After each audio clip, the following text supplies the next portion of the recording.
Okay, guys.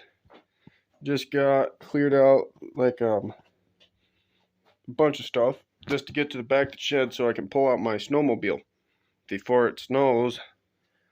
Which is probably in like a month or 2 months still, but it's better to do it now than be too late when there's early snow. I had to pull these out.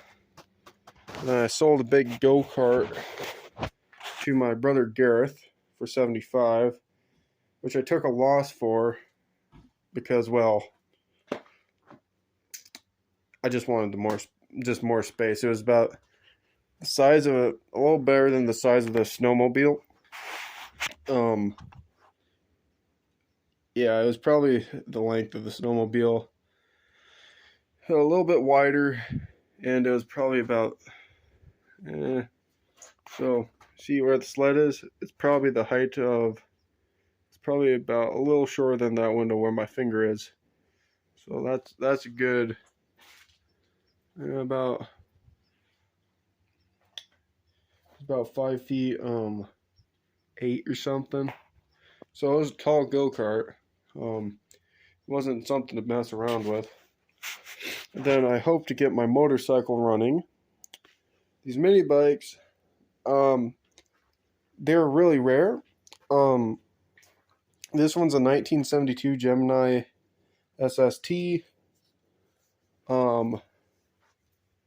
I hope to do more with them, but both the engines were seized in them. This one is a 1969 Maverick. Only 1 year produced of these. Sadly, its engine is seized too, and its tank is rusted through. I got the tank for that one, which I'm going to take and patch up because it has a few pinholes and a little bit of a thin spot here. I got both engine parts, but while they're seized, I can't do much. I tried opening one up, like opening the center of the case, cracking it open and getting in there so I can unscrew the bottom because they won't slide up. Yeah, all in there is garbage. It's like rusted and stuff. So with those, I might put find a old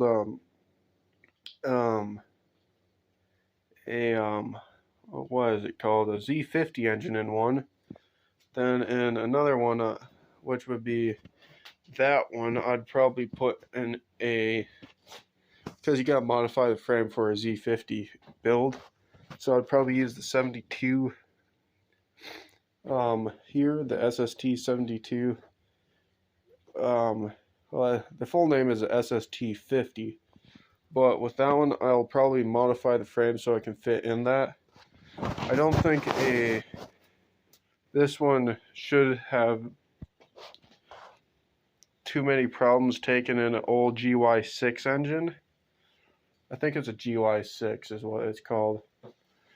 It's an old 60 scooter engine. And I'll have to order one in, and they were made in Australia. Or I might mod that one and toss in a YT125 engine from my parts three-wheeler. The parts three-wheeler currently doesn't run. It needs a rebuild. But I might do that with that, actually. I might not put in a Z50 because, hey, more power, more fun. Imagine that thing ripping around on the road, and you just pop a wheelie in front of the. No, you wouldn't want to pop a wheelie in front of a cop with that thing. That thing probably could get registered. It does have VIN number. It just would be a pain in the butt. Yeah, I think that one should be able. Both of them should be able to get licensed. But this one is a later model. I'm going to tell you a little bit of history about these. These two were made for only, it was from like 1969 to 1970 1974. These are the 50cc versions. There's a 80cc version of it, which is an 80cc engine. But these two are really extremely rare. But I can't emphasize how much they are. It's hard to find information on them. But there's a Facebook group that specializes in these. And the parts, I got a good amount of parts off of them. I probably could sell those and then see what happens. But with these, yeah, this was I think this is the correct word, predecessor of that one, which was the previous model. So, but these were fancier. They had the horn, the light. They had a battery on them for some reason. I don't think it had electric start, but no, that was to power the light. Never mind. But that's the gist about those guys. The back rim is raw now on that one. Good front rim, good back rim, good front rim. Original tires, surprisingly, actually. This is original. Look at that. That thing's an original tire, I'm pretty sure. And then same with this one. And this one. So I think I got 3 original tires. For the motorcycle, it's a 1983 Virgo 920. I need to get a battery for it. And then I currently have the carb out because of cleaning. And this I'm planning to get going and then possibly ride for like a summer and then sell it again. Paid $200 for it. So yeah, I paid $200 for that. For the 2 mini bikes, I paid $125 for. My snowmobile, I paid $220 for it. I bought 2 snowmobiles and then paid $40 in gas and then $200 a piece, so $220. Friend bought the silver one. It's over where my 3-wheelers are. I got one other 3-wheeler, but it's at my stepbrother's. Doesn't have an engine in it. It takes a stationary engine. It's old Pacesetter 3. But what's wrong with this bugger is fuel lines. I need to go through the fuel lines. Then my antifreeze reservoir is sort of janky. I put in a oil jug for a oil reservoir. So that's the old BSer. Then I might be getting a bunch of small engines. Here's my old 50 small engine. My 8 horsepower is over at my other 3-wheeler. Then I got this thing, which is old. 0-turn mower. Snapper and Rider. Has a 14.5 horsepower engine on it. But it needs wiring done. And I'm not the biggest fan of wiring. So I might try putting this thing on here. It's a 319cc pull start thing for this. Well, it's not for this, it's for 8 horsepower, but I think it would work on it. Then this engine, oh, it's lagging. But this engine came out of that mower there. That mower, my friend took the back axle out and kept it. I got batteries laying on the ground, so on and so forth. But I plan to put a engine in that. I think I might take 2 3 horsepower engines, because I seen this really cool thing that I've seen people online do, is they take 2 Briggs and Stratton engines and they run them as sort of one. They put some tubes so they have one carb, and then they should run as pretty much one. And they have a chain ran to it, so I'd have a chain running to both of them, and then a chain in the back running to a sprocket. but I think that would be really cool. But there's another way that they also do it, but it deals with a lot of modding, a lot of modding. They mod the whole crankshaft and stuff together, and it's so cool. I'll try to. I'm not very experienced at like the YouTube stuff, so I might try to put in a link into the yeah, I'll put a link into the description to some of these engines I'm talking about. They're cool. They're so cool. But I sort of get that engine 2-cylinder Briggs idea from Cars and Camera. They're probably my biggest inspiration on this stuff. If I need like help solving a problem, I'll probably watch them. I need to get a different camera because I'm just recording with my phone, and one of the two cameras are broke, so that's why it seems so zoomed in. So yeah.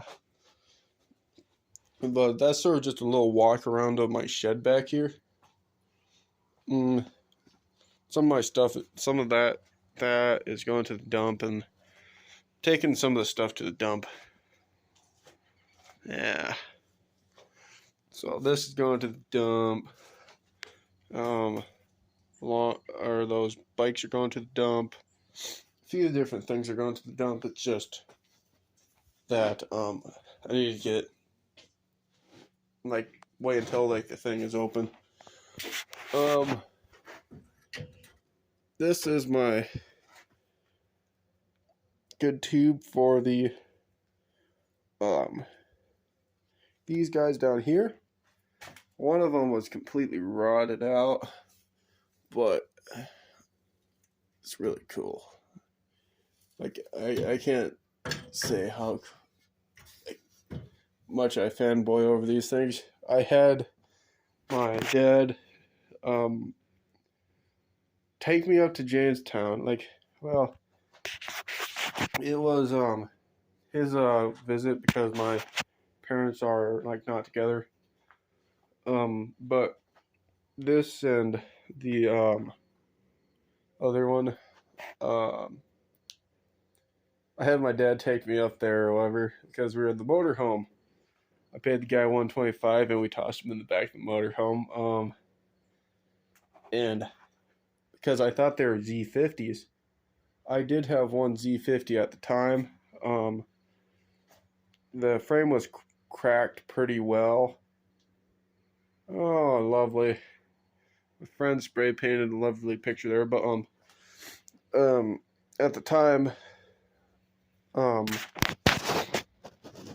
I thought they were Z50s, or one was a Z50 and the other one was something else, because it said like the thing it said on the side was this something, and then I didn't see it said oil under it. It was like an old racing oil sticker on it, but yeah, they're cool bikes when I seen them, and I was like, I gotta buy those. So yeah, I paid $125 for them.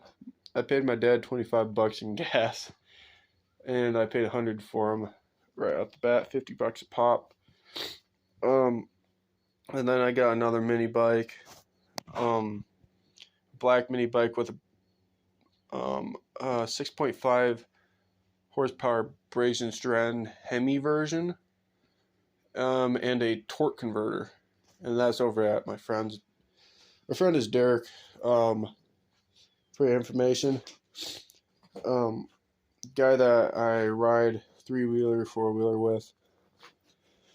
I'm hoping to do a lot more videos of like mudding and taking these things out for rips, like my snowmobile out ripping, and then my 3-wheelers riding and my mini bike, and eventually some of these projects. So, and of course I need to do some videos about like me taking them apart and stuff, because it's helpful. It really does help if there's some documented cases of these. and those, and these, and those. You get the gist of it. But it helps a lot, like, if there's documented cases of what's happening. Like, on my YT125, why I couldn't figure out for such a long time, I had it for about 7 months. And then Derek, like, I was getting frustrated, and I was gonna, like, sell it off, because I was like, this thing is being a piece of, and I can't figure it out. But I tinkered with it for 7 months with all the stuff that you would think, but I overlooked one big thing that you would probably not ever think of: the recoil.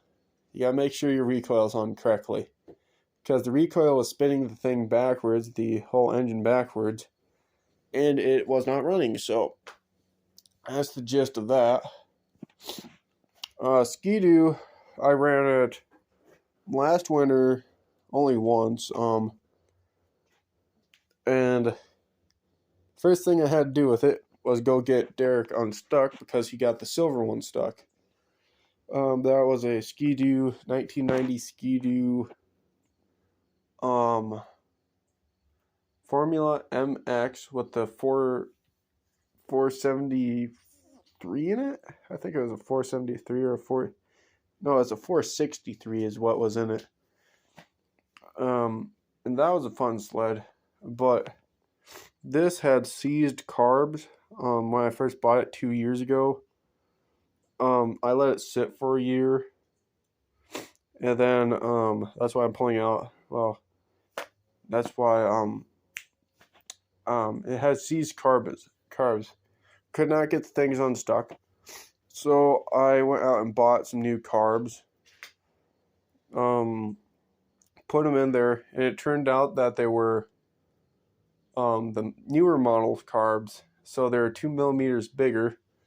So this thing really goes, but it floods itself. So I might need a little help from people, like, to figure out what's wrong with that. But it does run. It has lights and everything. Probably should get the title for it, or try to anyway. Don't got a bill of sale, so I don't think I should try to go for it. Just ditch rip as, and because I'm probably not going to ride it on trails or anything. Out here in North Dakota, you just rip in the ditches, out in fields. Yeah, the best places to ride are near, like, on grass. Like, what people hate at the Cade. It's not bumpy at all and as smooth as butter. Favorite place to ride. So, it's out in a hayfield. So, I think I should end it at that. I probably blabbered on too long. Or 18-minute video of me just blabbing. But, and not much happening. So, I'm going to hippity hoppity out of here. And, yeah, motors more, and Misk out.